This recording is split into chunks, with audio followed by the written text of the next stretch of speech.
and torment the mind.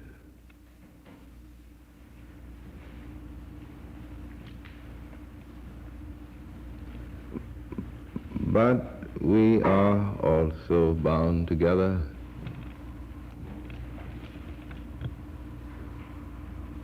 by the overtones of joy, by all of the subtle reassurances of the daily round,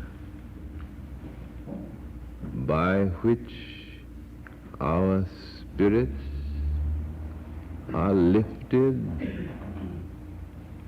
and our confidence in life restored and reestablished.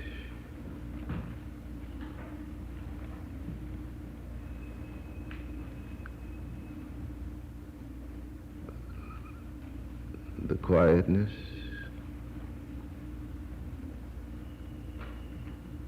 the stillness that permits the sediment to gather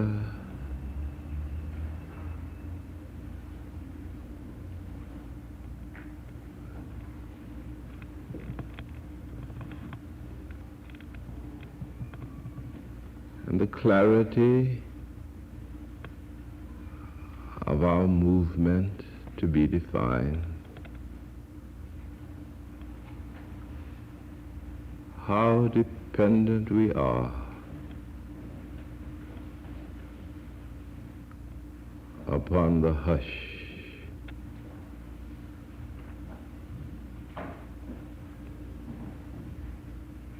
the great silent movements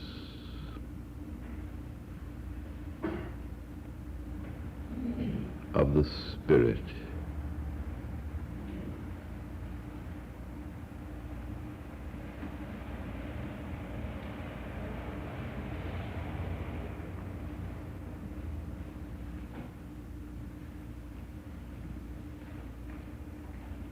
O God, our Father,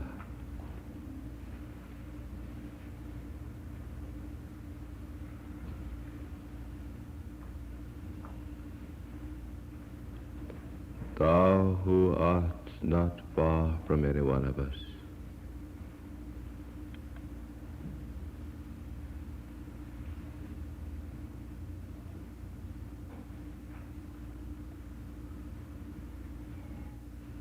how rich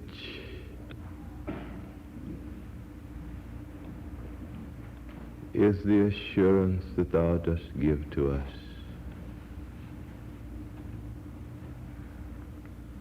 And how desperate is our need for that assurance.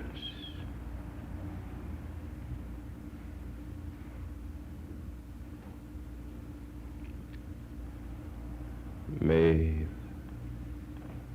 Thy Spirit that is in us, and that sometimes in these quiet stretches seems so terribly near,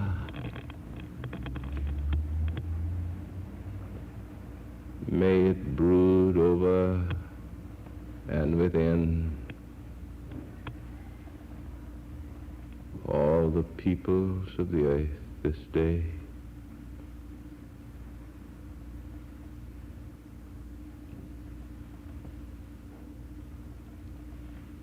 Those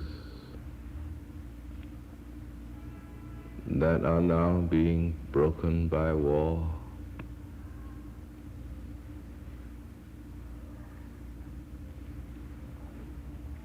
those that have been broken by war, those that are now being broken by strength,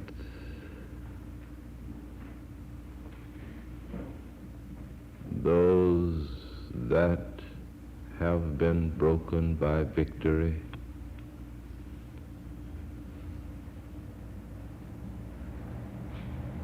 How dependent are we, O God, upon Thee.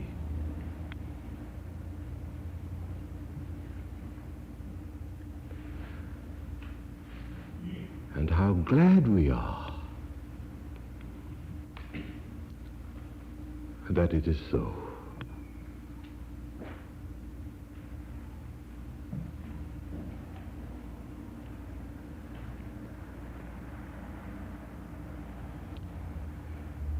Amen.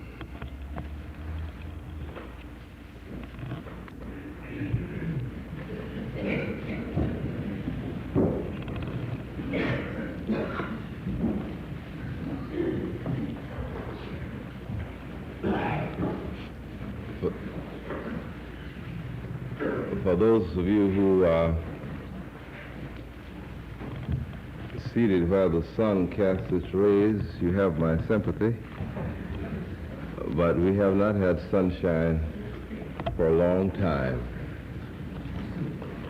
And I hope you...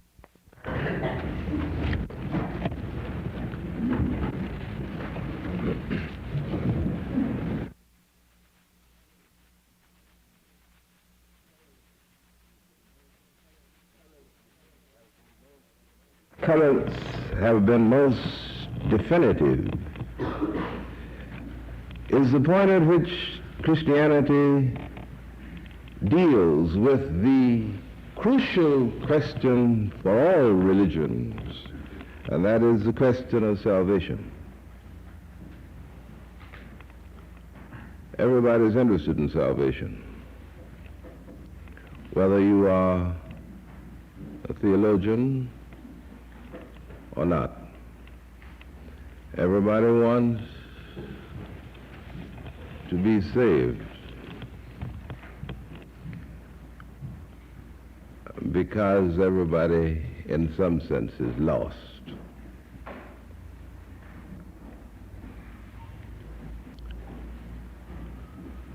When Jesus talked about salvation, he told 3 stories, 3 parables. And you're very familiar with them. But I suggest that when I've talked to you about them, recapping them as it were, that you don't let your mind play hooky, saying you know what I'm going to say about that, because you don't.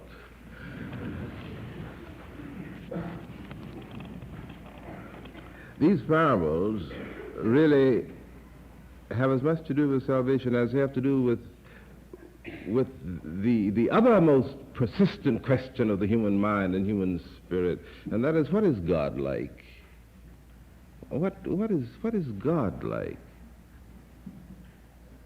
The earliest question that I remember raising as a little boy was, who made God? Where did God come from?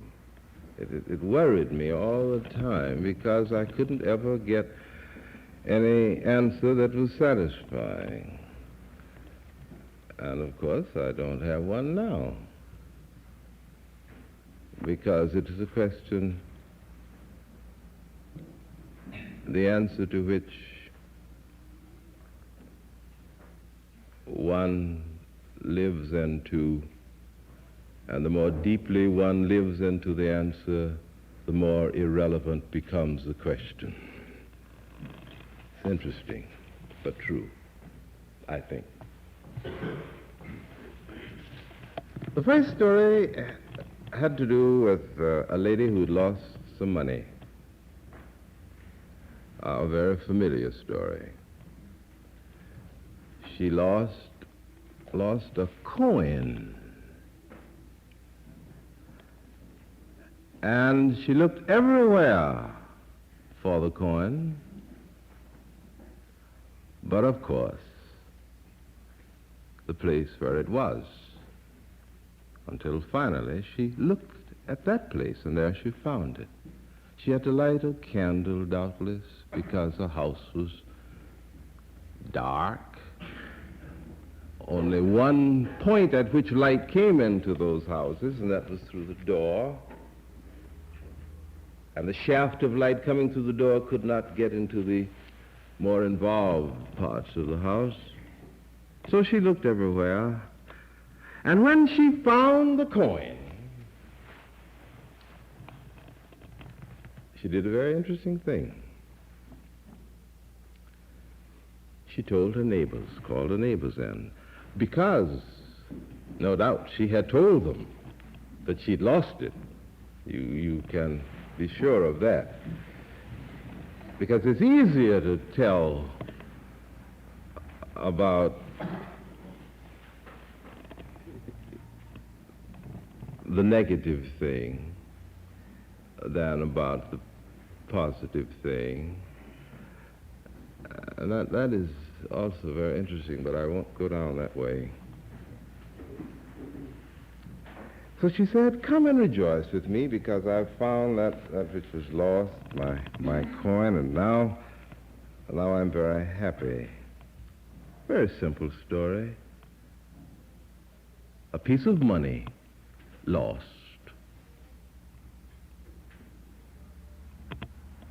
What is God like? Says Jesus, asks Jesus. He's like a lady who found a coin that had been lost.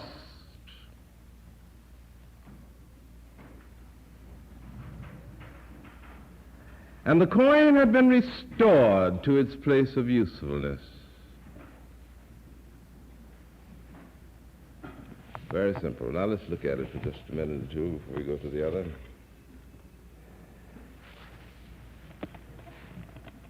A coin lost through no act of its own. It couldn't think, it couldn't feel. It had no freedom of movement or motion, except as it was propelled, for it was a thing. But nevertheless, it was lost. And in that sense, it was completely victimized by environmental factors and forces over which it had no control.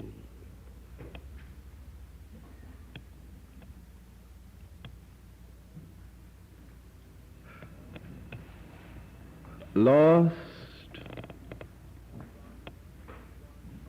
from one's meaning, because one is a victim of circumstances.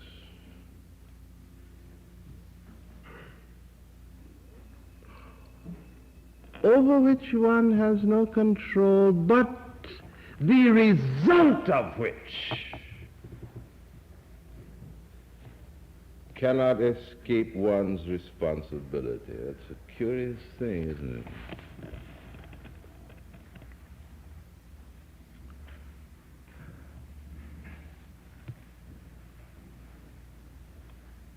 Curious. An accidented birth.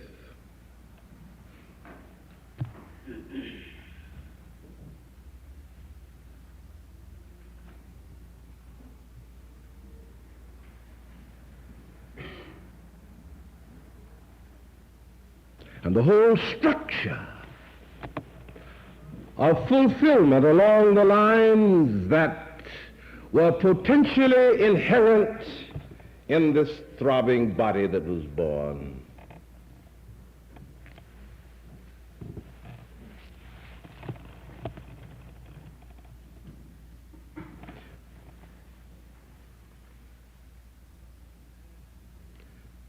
Bad teaching.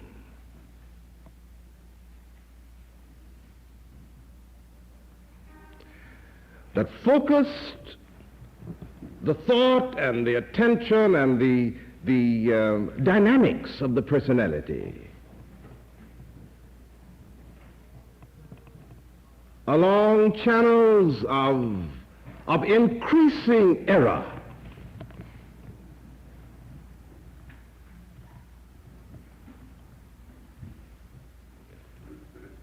Lost, victim of circumstances.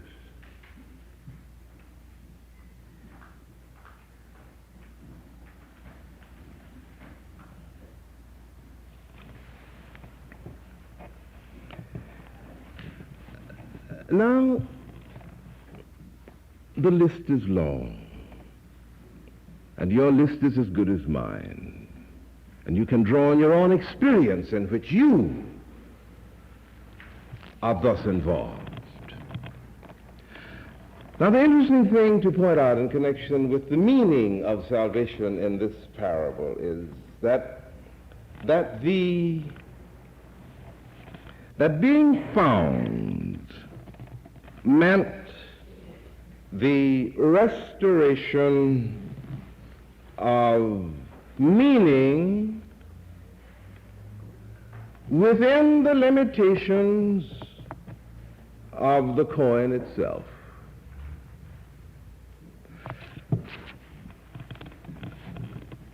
To me, one of the most sobering aspects of modern life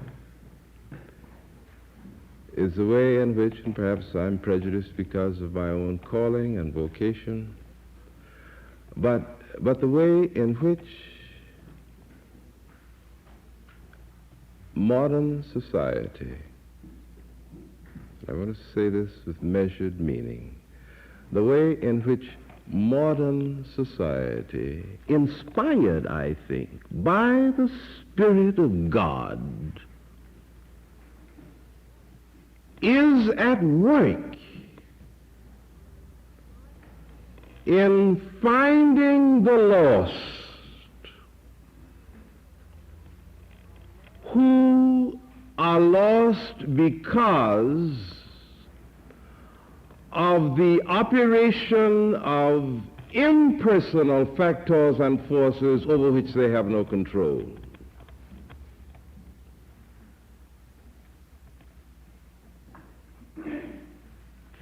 And I think that the ministry of healing through all of the uses to which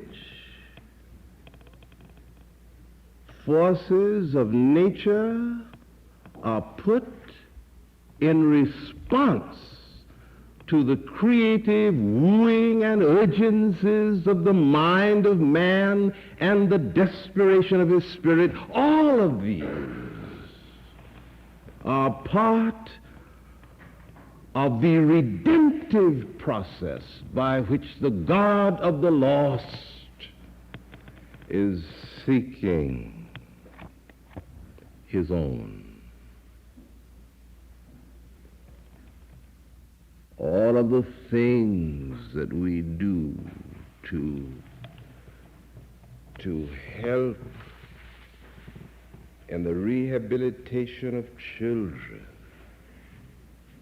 all the things that we are working on in helping to restructure and helping to release creative forces that can restructure disturbances of the mind and the emotions. All of these are part of the redeeming process of God.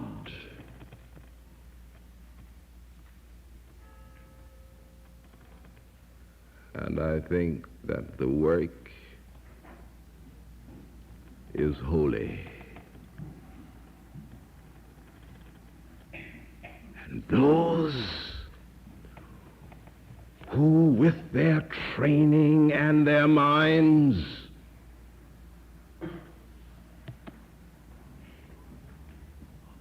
are vehicles for that kind of redemption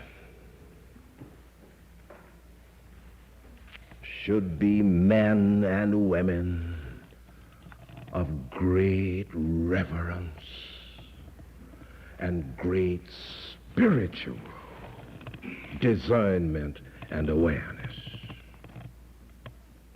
And the illusion that these processes are secular processes, the illusion that these processes are so objective, so scientific, that they are not involved in the deeply moving spiritual thing that is with which life is instinct, is perhaps the most tragic dilemma of modern man, delusion of modern man. What can happen when one with discipline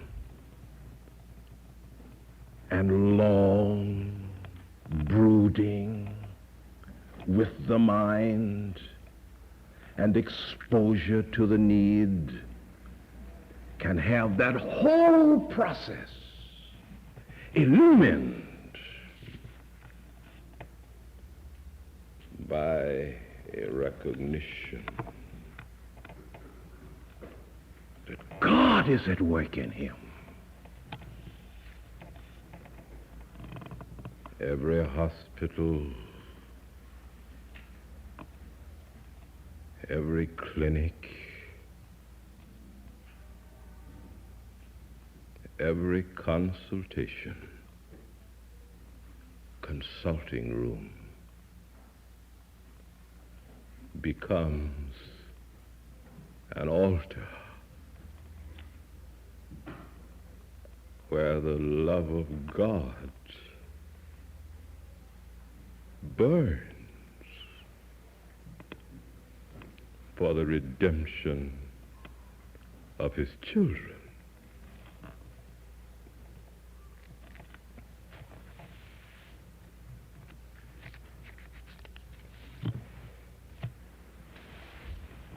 And then the second, and I'll just touch it perhaps.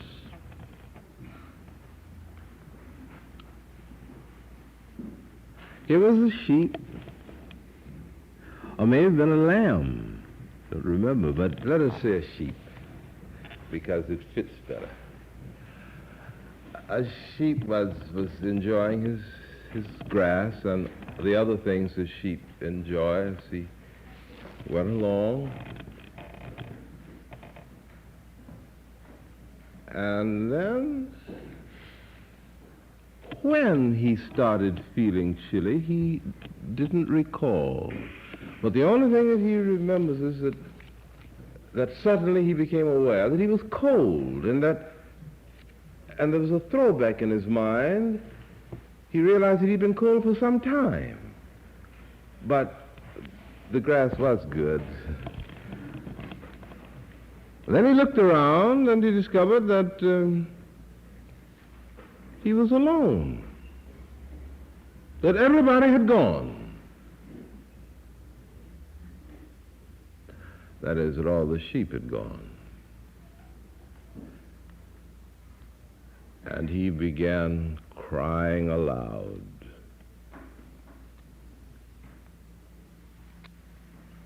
And then the shepherd, who had many sheep, missed him when he got back to the fold, and he left his 99, or whatever the number was, and he went out to try to find this sheep that was lost. Now Jesus says God is like that. Nothing heavy and theological about that. Very, very little that is dogmatic technically about it. Just that here is a shepherd who loves his sheep. And one of the sheep, in doing the most natural thing in the world, and that is to eat the grass, did it with such enthusiasm and over a time interval of such duration that he didn't know when the shepherd called. And he was lost. And why was he lost? He was lost because he was out of touch. Out of touch. That's why he was lost. Out of touch with the group that sustained him, the group that fed him, that gave him a sense that he counted. That's all. And as soon as he was out there alone, he said, I'm just here by myself, nothing but me and all of this. And I want to feel that I count with the others. There's a certain warmth in that. There's a certain something that is creative and redemptive about the sense of community, about the fellowship. Now, I call your attention to two things about that. The first is that this lost sheep wasn't a bad sheep. And what he did was not a bad thing.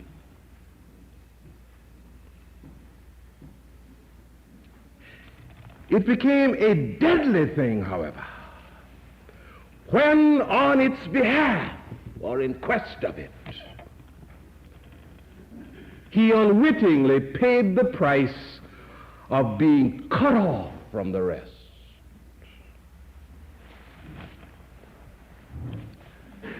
Now,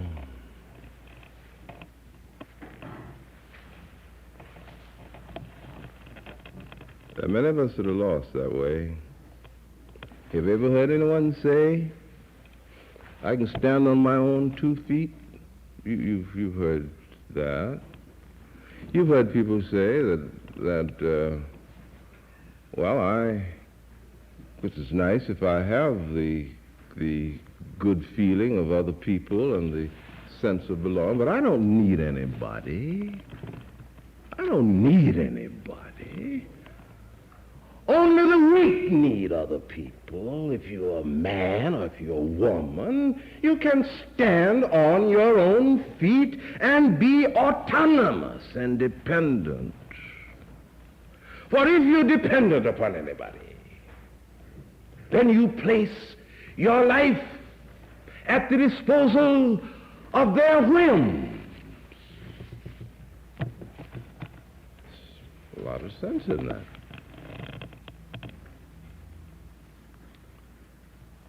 But it is true, isn't it, my friends, that nobody wants to be isolated. You can't stand being isolated.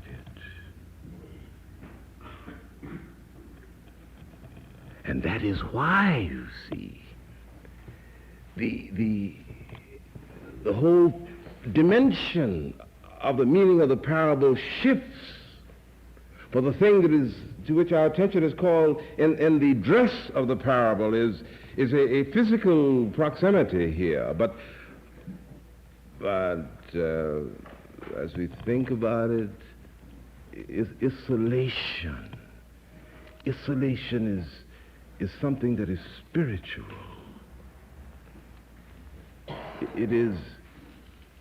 It is something that inside of me, and I don't know whether I can make this clear as I think I see it. There's something inside of me that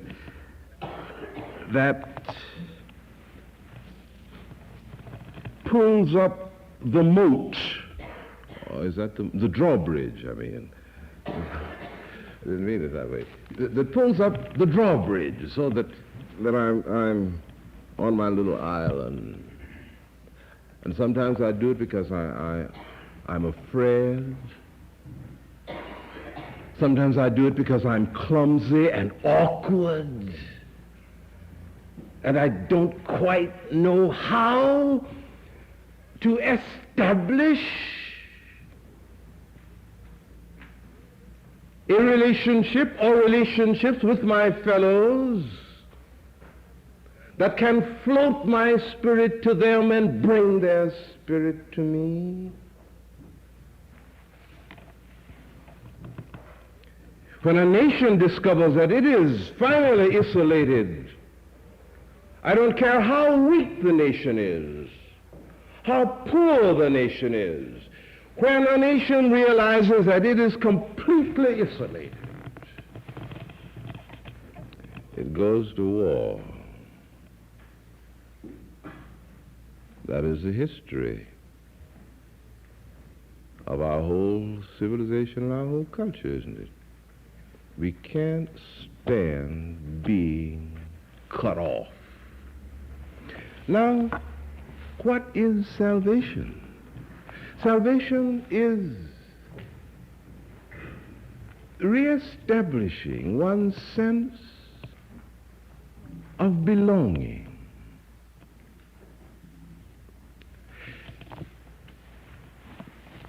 You see, every person is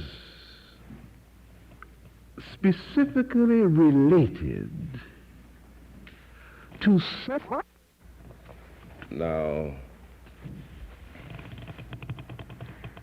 Jesus says that God is like the shepherd,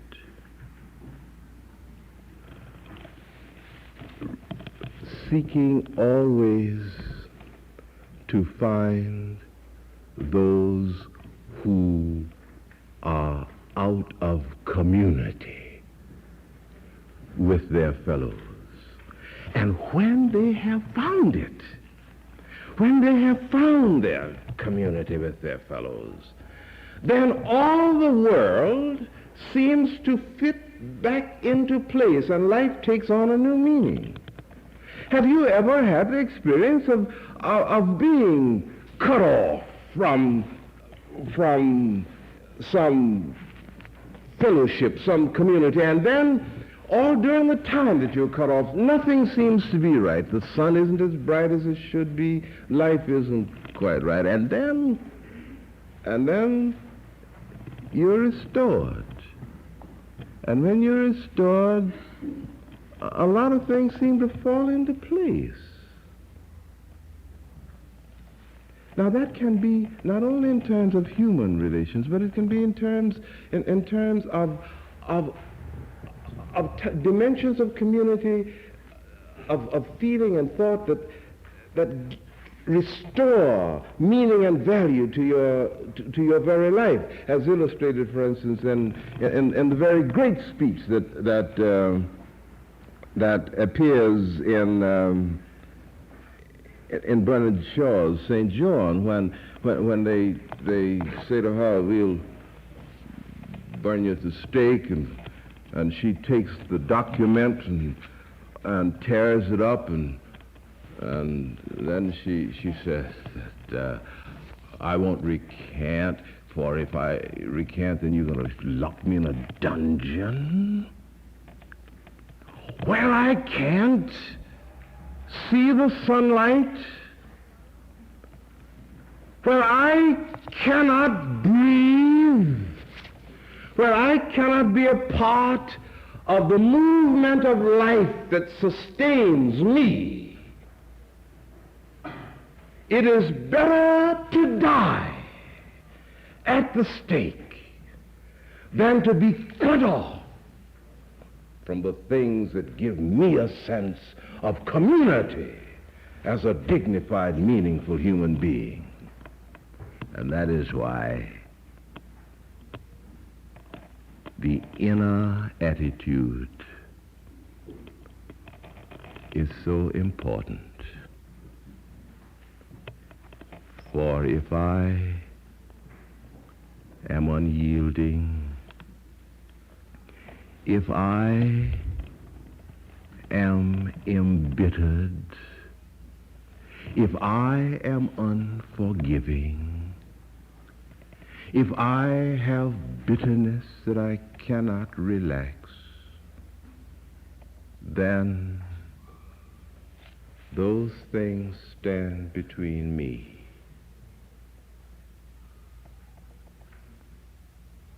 and the things that feed my spirit.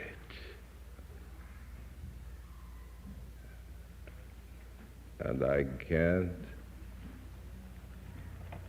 seek release from God until I'm willing to seek release from you. The lost sheep, the searching shepherds, and the cry of anguish of the sheep was the voice of identification that the shepherd heard. That is how God is.